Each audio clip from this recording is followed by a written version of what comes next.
Unit 5, Lesson 2, Part 1, Partial Variation.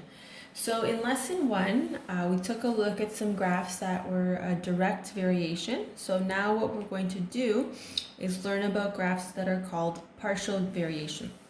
So a partial variation has an equation of the form y equals mx plus b. So this is a common phrase that you hear in grade 9 math, y equals mx plus b, where b represents the fixed or initial value of y. So what that means is b represents the value of y when x equals 0, and m represents the constant of variation. So we were calling this k in the previous lesson, so it's the same sort of relationship.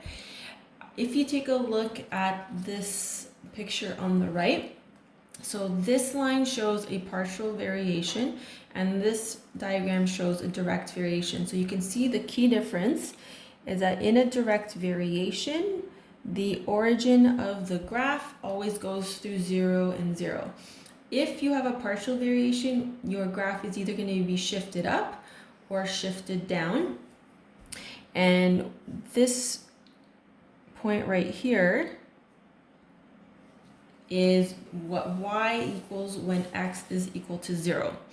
So if y varies partially with x, the equation is in the form y equals mx plus b, where m and b are constants. So that means those are numbers.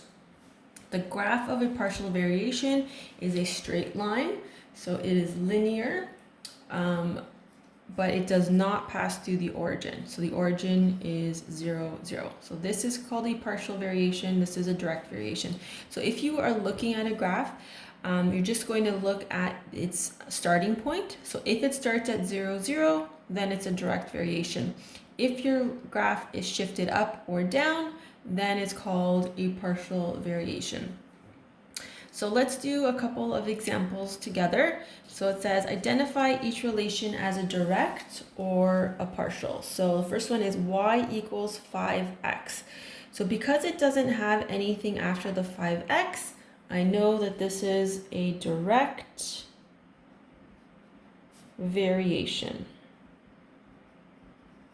So that means if I was to graph this line, it would originate at 0, 0. So when y is equal to 0, x is equal to 0. The next example, y equals 3x plus 7. So once we have a second part attached to our equation, we know that this is going to cause the graph to go up or down. So what this means is that it's going to start at y equals 7. So this is called a partial variation. Okay, so number 2 says complete the table of values given that y varies partially with x. So what we're going to do is we want to figure out how much the graph or y is increasing by. So when x is equal to 0, y is equal to 4. If we go up by 1 for x, what is the corresponding increase in y? So to go from 4 to 7, we are increasing by 3. So if if x goes to 2, then y has to also increase by 3. So 7, the next box will be 10. And then you can see that the relationship goes 10 to 13. So if we're increasing x by 1, the y's are increasing by 3. So 0, 1, 2, 3, 4. So this is going to also increase by 3. So that's going to give me 16. When it goes to 5, this should be 19.